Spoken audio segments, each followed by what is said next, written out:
తిరుమలలో కాస్ట్లీ ప్రసాదం అడుక్కుంటున్నామని రిచెస్ట్ బిచ్చగాళ్లం అంటూ యాంకర్ శివజ్యోతి టంగ్ స్లిప్ అయి చేసిన వ్యాఖ్యలు తీవ్ర దుమారాన్ని రేపుతున్నాయి. శ్రీవారి అన్న ప్రసాదంపై ఇవేం మాటలంటూ తీవ్ర అభ్యంతరాలు వ్యక్తం చేస్తూ తెలుగు రాష్ట్రాల ప్రజలు ఆమెపై మండిపడుతున్నారు. దీంతో ఇది వివాదాస్పదానికి దారితీసింది. శ్రీవారి భక్తులు, హిందూ సంఘాలు ఆమెపై మండిపడ్డాయి. క్షమాపణలు చెప్పాలని డిమాండ్ చేశారు. ఈ నేపథ్యంలో శివజ్యోతి ఓ వీడియో రిలీజ్ చేస్తూ సారీ చెప్పింది. ఇక ఆమె క్షమాపణలు చెప్పినా టీటీడీ మాత్రం కఠిన చర్యలకు ఉపక్రమించి షాక్ ఇచ్చింది. భవిష్యత్తులో ఆమె తిరుమల శ్రీవారిని దర్శనం చేసుకునేందుకు వీలు లేకుండా ఆధార్ను బ్లాక్ చేసింది. అయితే తిరుమలలో శ్రీవారి దర్శనం చేసుకునేందుకు ఆధార్ తప్పనిసరి. మరోవైపు టీటీడీ నిర్ణయం నేపథ్యంలో ఆమె ఇకపై శ్రీవారి దర్శనం చేసుకోకుండా కఠిన చర్యలు తీసుకోవడంపై హర్షం వ్యక్తమవుతోంది.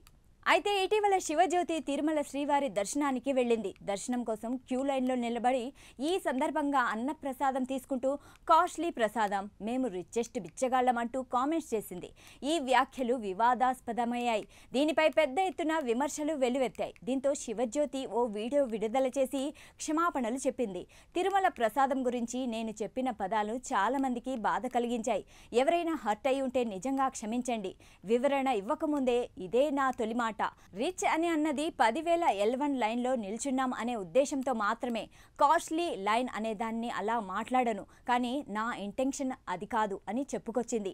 అలాగే నన్ను రెగ్యులర్గా ఫాలో అయ్యే వాళ్లకు తెలుసు వెంకటేశ్వర స్వామిపై నాకున్న భక్తి ఎంత బలమో. 3-4 నెలలుగా శనివారాల్లో నేను చేసే వ్రతాల వివరాలు సోషల్ మీడియాలో చెబుతున్నా అవి ఎవ్వరూ చూడలేదు. కానీ పొరపాటున వచ్చిన ఈ మాటలు మాత్రమే అందరికీ కనిపించాయి అంటూ ఆవేదన వ్యక్తం చేసింది. తనకు వెంకటేశ్వర స్వామి అంటే ఎంతో ఇష్టమని, తన ఇంట్లో వెంకటేశ్వర స్వామి ఉంటాడని, తన చేతి మీద వెంకటేశ్వర స్వామి ఉంటాడని, అన్నిటికన్నా ముఖ్యంగా జీవితంలో అత్యంత విలువైన తన బిడ్డను వెంకటేశ్వర స్వామి ప్రసాదించాడని శివజ్యోతి పేర్కొంది.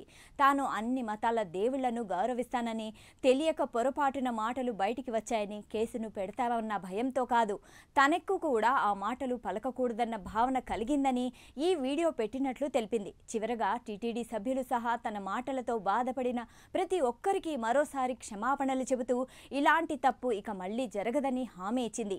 అయినా టీటీడీ క్షమించకుండా చర్యలు చేపట్టింది. ఇక ఓ న్యూస్ ఛానల్లో యాంకర్గా కెరీర్ను ప్రారంభించిన శివజ్యోతి తీన్మార్ సావిత్రిగా మంచి పేరు సంపాదించింది. తెలంగాణ యాసలో వార్తలు చదువుతూ అందరి ప్రశంసలు పొందింది. 2019లో బిగ్ బాస్ హౌస్లోకి వెళ్ళింది.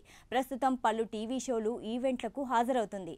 ఆమె సొంతంగా యూట్యూబ్ ఛానల్ను సైతం నిర్వహిస్తుంది. అయితే శివజ్యోతి తన వ్యాఖ్యల పట్ల క్షమాపణలు చెప్పినా ఆమె వ్యాఖ్యలు అనుచితమని, భక్తుల మనోభావాలను దెబ్బతీసేలా ఉన్నాయని భావించిన టీటీడీ ఈ నిర్ణయం తీసుకున్నట్లుగా సమాచారం. అయితే శివజ్యోతి ఆధార్ను బ్లాక్ చేసిన సంగతిని టీటీడీ అధికారికంగా ధృవీకరించాల్సి ఉంది.